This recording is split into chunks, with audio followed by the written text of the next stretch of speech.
Hello everybody, welcome back to the channel. In this video, we got another tier list. I'm bringing back the tier list because it's now gotten to the point that I need to get pretty creative with how I'm going to do it, and I don't want to step on any other toes because a lot of other MMA content creators are making their own. But I just want to thank the Discord because y'all came through today. Y'all gave me the Brain Rot MMA tier list. Now, what is the UFC Brain Rot tier list?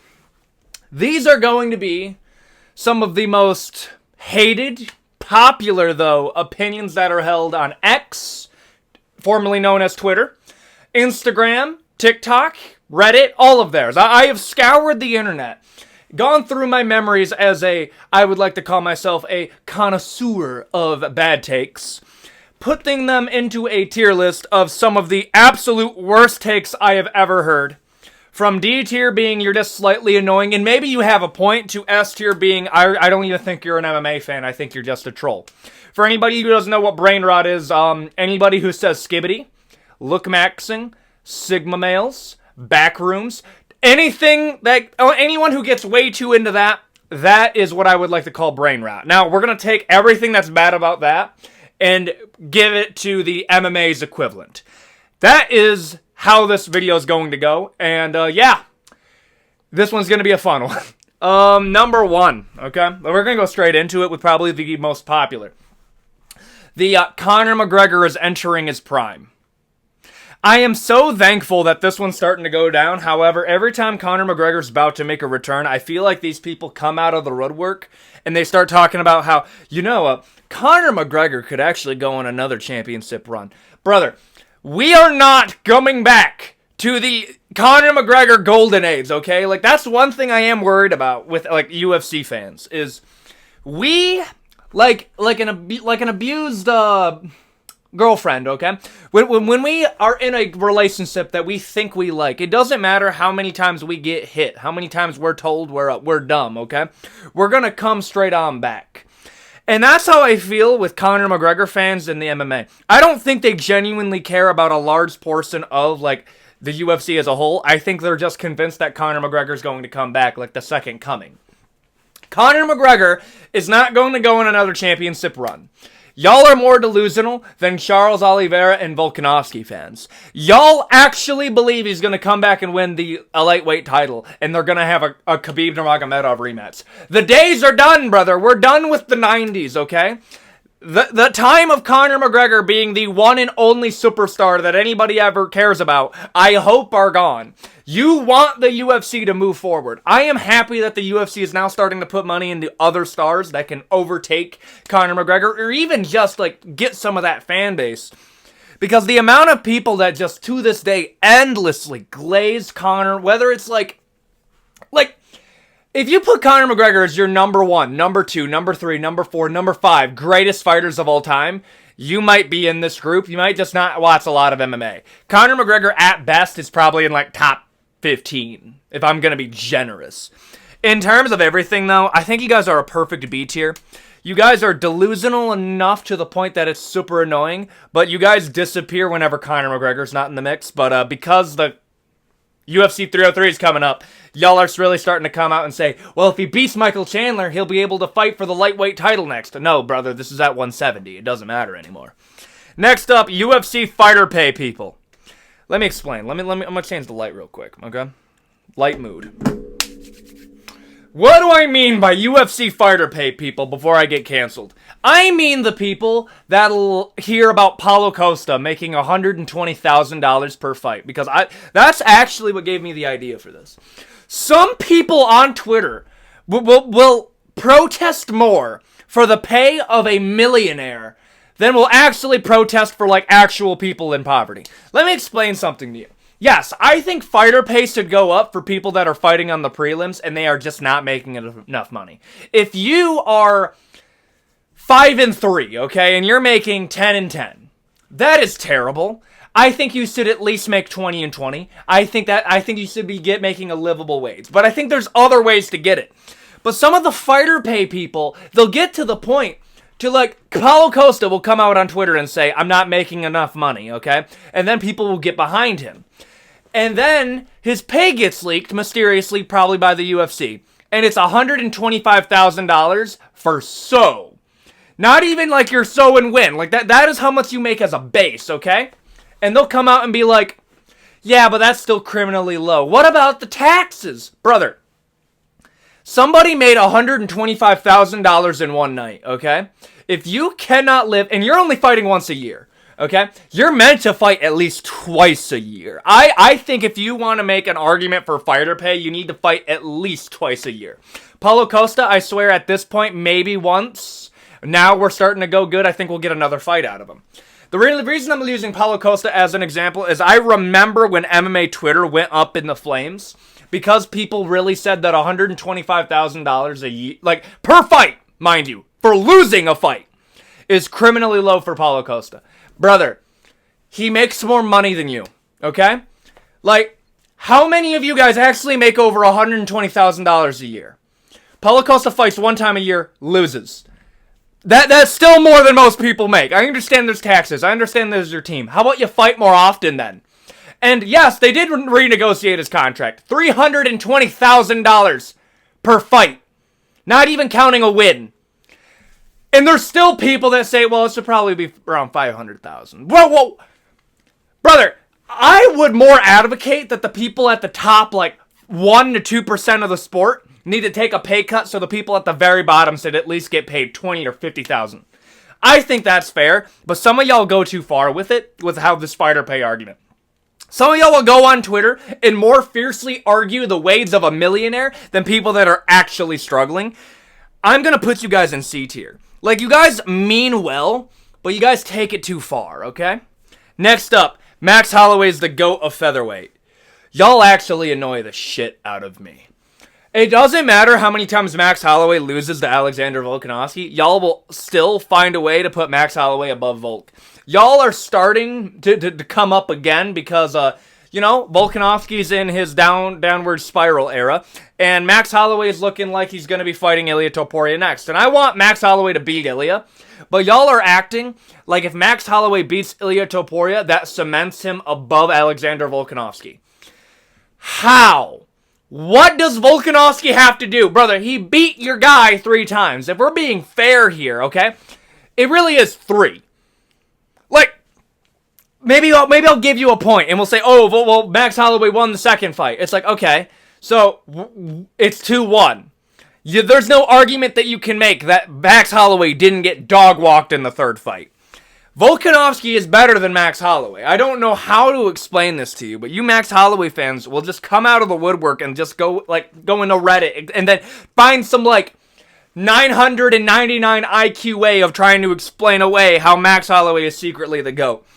For just the sheer amount of times that you come up, I would actually put you near the same level as Conor McGregor is in his prime. Okay? I don't even know what you guys mean. You guys have to diminish what Volkanovski did in order to push your guy up, and I just don't like that. Next up, Poetards. Okay? I like Alex Pereira. I like Poatan. Pereira's in my top 3 favorite fighters right now. Pereira's not the GOAT. Okay? Pereira is good, mind you. Okay? I have to keep saying that because the Poetards will come after me. But some of y'all saying that Alex Pereira is already in the GOAT conversation. Don't get me wrong, he's speedrunning a Hall of Fame placement, but you need to understand that there's a difference between being in the Hall of Fame and being on the GOAT list. My prediction for Alex Pereira is that he will leave as quickly as he came into the sport. This is what I think is going to happen. I think Alex Pereira is going to get into the UFC Hall of Fame purely because just how quickly he rose and the people that he beat. I have a controversial opinion that we'll get into later in the video. However, I'm gonna slowly get you guys on my side with it. Alex Pereira, yes, speed running a Hall of Fame run. GOAThood, very difficult. He beat Israel Adesanya, good win. Beat Strickland, good win. Jamal Hill is a good win. Jan Blachowicz, great win. These are good wins that he's having. But at best, I think he'll be the third greatest light heavyweight of all time and just be a weird chapter in combat sports where this kickboxing champion came in and kind of just proved that middleweight and light heavyweight are just not that skilled divisions. That's my first hot take. I don't think middleweight and light heavyweight are that good of divisions in general. I think the talent level severely goes down in terms of being well-rounded when you go up. Because, Alex Pereira should be getting wrestle-fucked at this point in his career, and I am worried about that. Now, how I think it's going to end is I think he'll lose 1 or 2 fights, and then he's done. I don't think Alex Pereira will stay if he loses a lot. I think he'll be done. He lost 1 MMA fight and then went back to kickboxing when he first started, and then came back in the MMA when Israel Adesanya was talking shit. I think when he starts losing, he'll be done.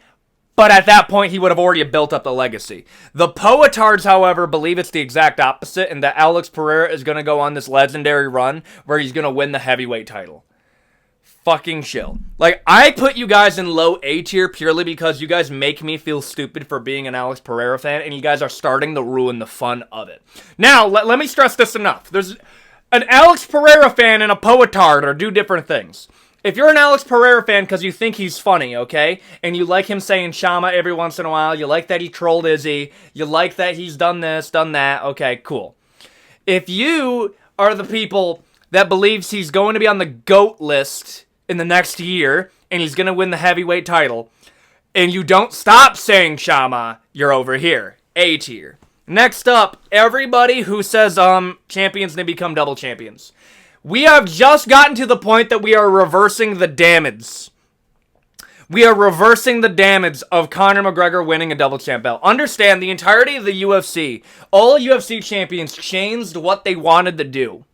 Instead of champions wanting to stay in their division and try to become the GOAT of their division, they want more money by becoming a double champion. Conor McGregor has done more good for the UFC than any other fighter, but he's also done more damage to how champions think than any other fighter. Name one champion that hasn't talked about going up, okay? Pantoja just talked about moving up a division after one more title defense. Sean O'Malley's already talked about how he wants to fight Ilia Topuria after Merab Dvalishvili. Ilia Topuria says that he needs to beat one more opponent, and he's done enough for featherweight, and he'll go up and fight Islam. Islam Makhachev says he wants to go up and fight Leon Edwards if Leon Edwards loses to Bilal. Bilal Muhammad says that he would destroy... No, Leon Edwards says he would beat Dricus. Bilal Muhammad says he would beat Strickland. Strickland was one of the only dudes that said he didn't want to go up because Alex Pereira already starched him. Now Dricus is on a point where, I would like to fight Alex, but I don't know about 205. We know what you mean. Don't try to tiptoe around the issue. You want to become a double champion. Okay. No. Alex Pereira talks about going up to heavyweight. We're getting too weird with it. And, even heavyweight has 2 champions. Tom Aspinall's technically an interim. But, I mean, he is the technical undisputed. And John Jones, it's we're treating Tom Aspinall going to fight John Jones like it's Ilia Topuria going up to fight Islam. How could you think you could do that? Motherfucker, he's the #1 guy. Of course he wants to do that. And I'm convinced if there was a division above that, there would be a double champion attempt. Yeah, the people who endlessly talk about how all he needs to do is do this so he can challenge for a double belt. No! Not everybody needs to be a double champion. I think that needs to become way more rare. I understand why it's a thing. I understand the UFC wants to do it because now they don't have to keep negotiating different pay-per-view prices with all these different fighters. Because the problem that they don't want more champions, they want somebody to have 2 belts. Because guess what? You would pay 2 champions. So if you had 2 different champions, let's say over lightweight and welterweight, okay? You would pay more money to 2 champions than you would with 1 champion with 2 belts. That's why they want double champions and then pay-per-view prices. It's an easy way to make anybody marketable. Islam Makhachev could have trouble selling a fight. Actually, that's a bad example. Islam Makhachev is actually pretty good. Bilal Muhammad could be an absolute nobody. But if Bilal Muhammad wants to go up and fight Dricus du Plessis, Israel Adesanya, bro, that would be such a wild fight.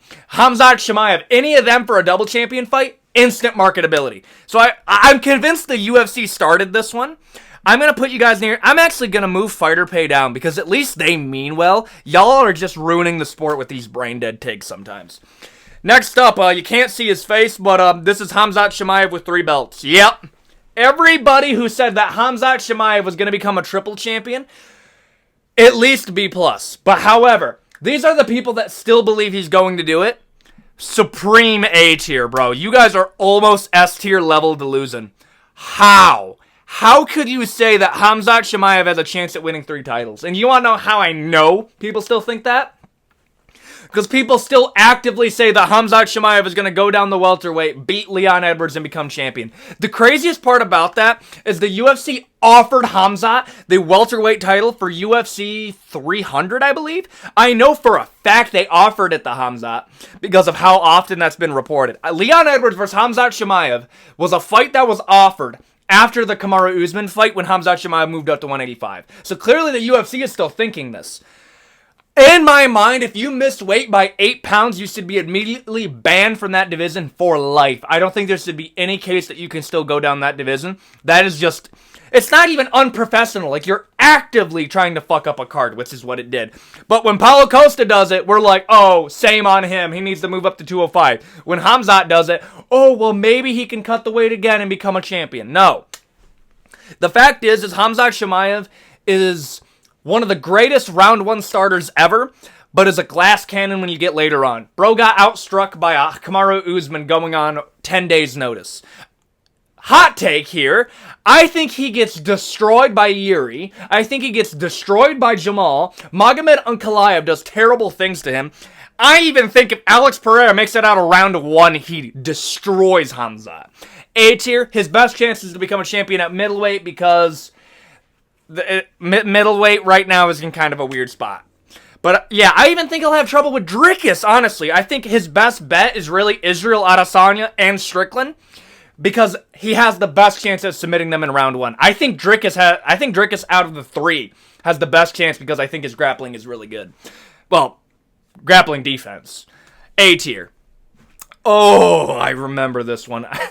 LeBron James would become an MMA champion with 1 year of training. S tier level to losing. There's going to be multiple S tiers. I'm not spoiling it that quickly. Actually, I'm going to move this one to all-encompassing. The amount of people that say that Gronkowski would become a UFC champion. Tom Brady would be a UFC champion. Messi, Ronaldo. Actually, that's not the best example. They legitimately could if they dedicated their whole life to it. But no. Actually, I'm going to maintain that. Messi, Ronaldo, Neymar. I don't know. I don't really watch a lot of soccer. I'm just going to spoil it. The fucking Kelsey brothers.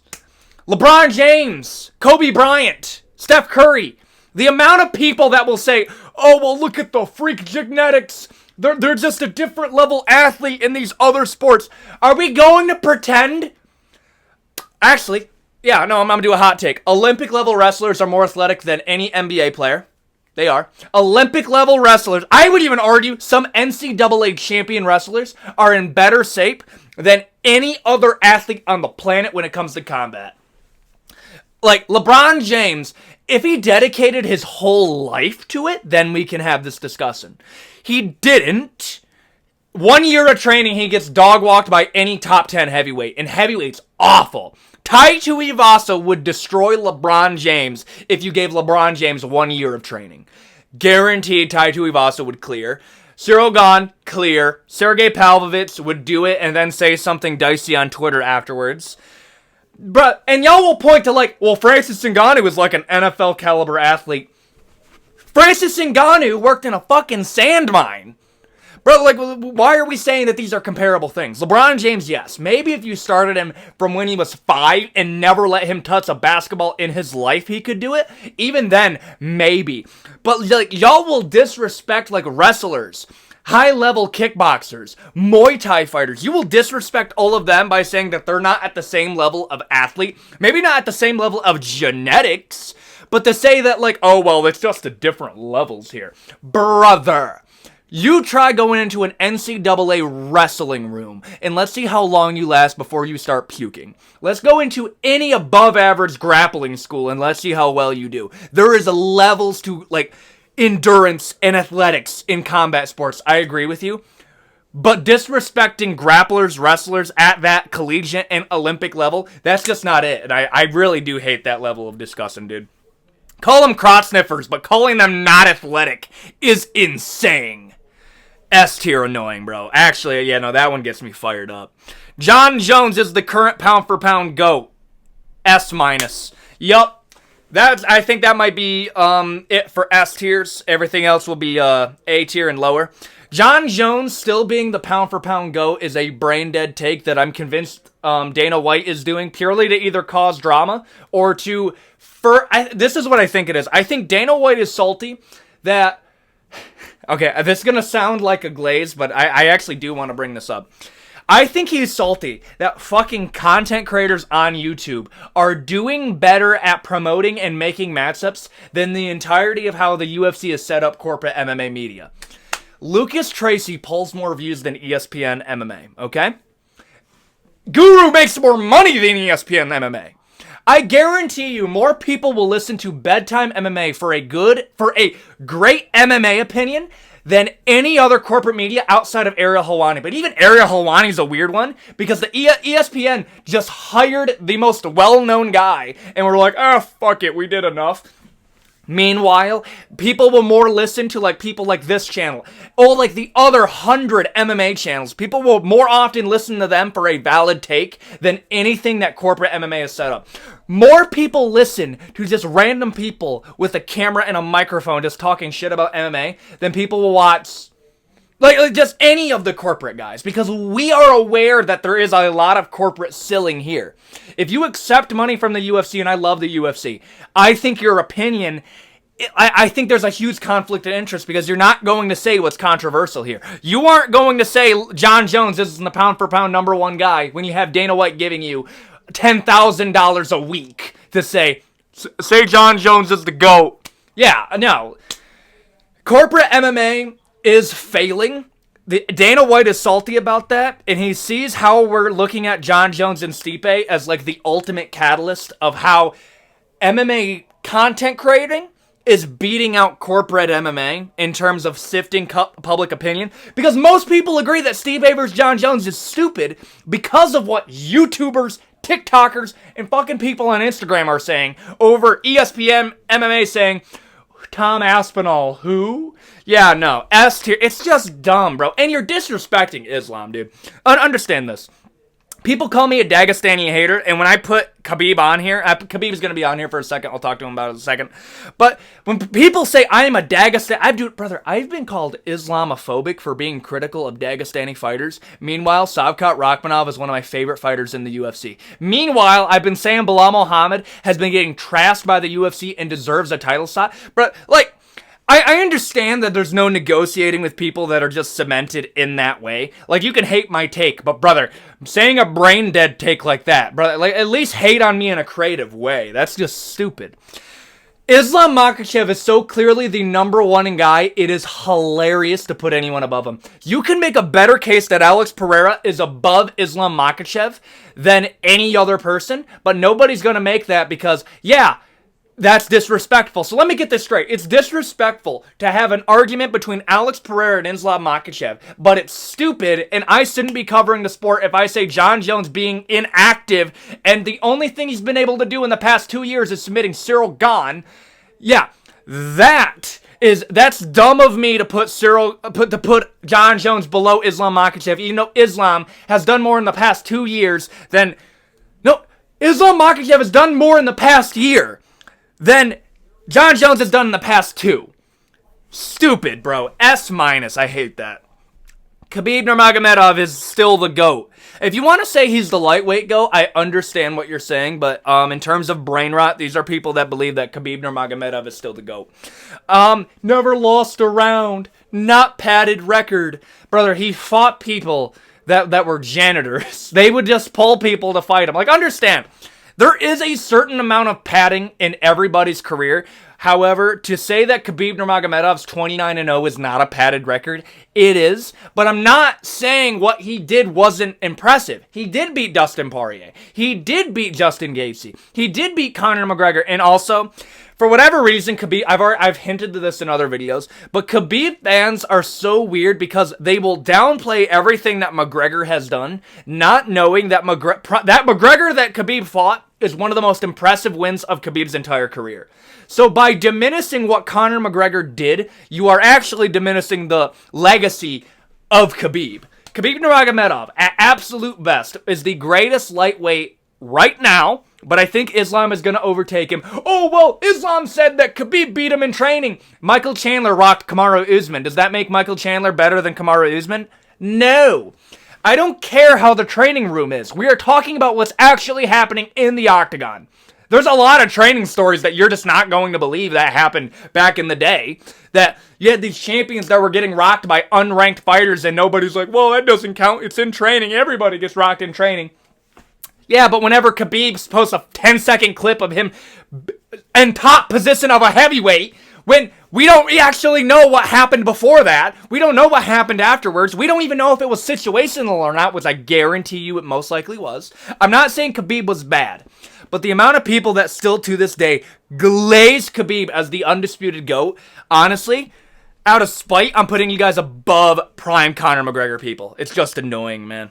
Next up, the OG, the pioneer, the golden age of MMA fighting. Those guys were just as good as the MMA fighters of the day. They're just not. Chuck Liddell would get mollywopped by any top 10 light heavyweight. The only case that you could make is maybe prime Jose Aldo would do well. There is some cases you can make. And as much as I hate to say it, if I am going to go talent, you can make a good case that Israel Adesanya slightly beats out Anderson Silva because Anderson Silva was beating up substitute teachers and Rich Franklin. I'm not saying they weren't good. They were great at the time. However, to say that, like, if we're going to make the argument that Khabib Nurmagomedov was fighting people that were like delivery drivers, if we're going to say, oh, like today, right? When somebody beats somebody that's doing Uber on the side, like, right? Like what, like few hours a week does Uber to pay for their fighting camp, right? We'll diminish the dude that won by saying, oh, look at you, you only beat an Uber driver. Meanwhile, when we talk about Anderson Silva, we'll just conveniently leave out the amount of the people that he fought that were doing full-time jobs on the side to pay for their fighting career. Rich Franklin was a substitute teacher, and he did that to help finance his combat sports career. It is a different level of competition between then and now. As much as you don't want to say it, a lot of like the people that you, like Forrest Griffin would get mollywopped by most fighters now. The talent level is so different. Even the people that were fighting back then. Like, part of the reason I'm bringing this up is people were saying that like Masvidal's better than GSP. Masvidal's from the same era as GSP. I'm talking about this new gen of MMA. The newest generation of MMA, for the most part, is better than the old generation, outside of a few examples like flyweight and maybe heavyweight in some cases. But here's the thing. You guys are just nostalgic people. I'm going to put you guys in C tier. Like, you guys aren't, like, diminishing, like, a lot of what fighters are doing now, because most of you guys do realize it. But putting Chuck Liddell anywhere near the top 20 is insane.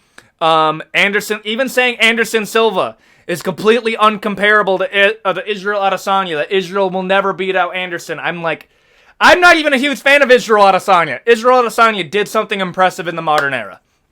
C tier, though. And finally, women's MMA fans. Let me explain before I get canceled, okay?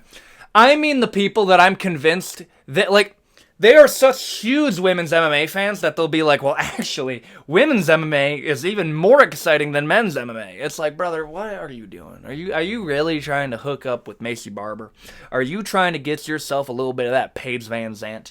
Like, I want to check your bank account because I want to see the amount of OnlyFans purchases that are at to Polyana Viana. Like, I'm not judging, and I'm aware that a few of my fans are probably a part of that community. But at the same time, there's a difference between enjoying a women's fighter's product and enjoying their fighting. Let's be real here. Paige Van Zandt got in because she was pretty. Pretty privilege is a real thing in MMA. Look at Ronda Rousey versus Chris Cyborg. Like, that's a real thing. And I'm not saying the entirety of women's MMA is bad. I'm saying half of it is bad. And it's not because they're women. No. It's because it literally hasn't been around long enough. If you looked at old-fashioned men's MMA, it was pretty dog shit compared to now because they've refined the product down to a simple science. Women's divisions will eventually get to the point that they are as watchable as most men's events, and there are boring men's fights, but there's just more bad women's fights. Yes, they're not as good as a lot of the men because there isn't a long lineage of women training MMA to go off of, outside of just a few examples. Half of women's MMA is goated. Well, good. Zhang Wei Li, good fighter. Rose Namajunas, most of the time, is good. Even Macy Barber isn't terrible. But when we talk about women's featherweight, women's bantamweight, are we really going to talk about how that's just as good as any men's? Flyweight's better than that. Okay, like that's just not a discussion worth having. However, the reason that I'm going to put you guys in B tier, however, is because if we say anything bad about women's MMA, you try to get us canceled on Twitter. And it is really annoying when you cover the sport for a living. So I'm going to put you guys in B-. Y'all annoy the shit out of me. And that's going to be it for this tier list. Thank you, everybody who has suggested stuff for this video. Thank you for all the likes you're giving me on the community post. It means the absolute most, and it gives me a good idea of what videos are going to hit, what videos are going to miss. And thank you, everybody who's currently watching this video. And we crossed over 10,000. Honestly, I don't really have a goal for this. I'm just kind of just having fun while we're doing it. Let's see how far it goes. Thank you, everybody who's been watching so far, and I will see you all next time. Adios.